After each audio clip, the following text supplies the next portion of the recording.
Sebuah rekaman ramai beredar di media sosial Telegram pada Rabu 8 Februari 2023. Dalam rekaman tersebut memperlihatkan saat awak tank Marinir Brigade ke-155 Armada Pasifik Angkatan Laut Rusia menerobos pertahanan dan menembaki parit angkatan bersenjata Ukraina di daerah Ugledar.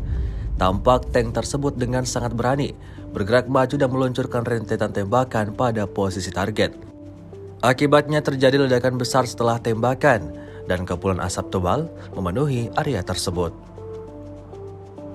Hingga video ini beredar, tidak diketahui pasti apakah ada korban jiwa dalam insiden ini atau tidak.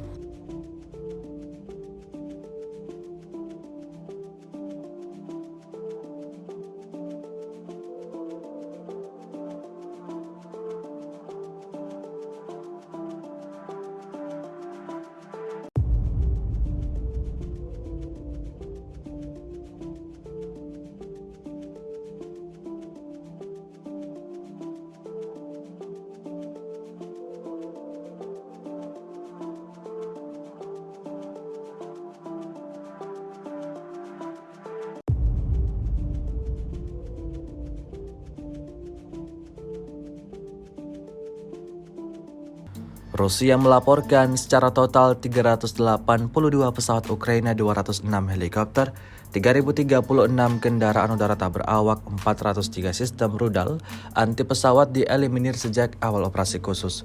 Sedangkan dari kubu Kiev, Kementerian Pertahanan Ukraina melaporkan 1.030 tentara Rusia dieliminir dalam sehari terakhir. Total 133.190 prajurit Rusia meninggal sejak awal konflik hingga hari ke-350.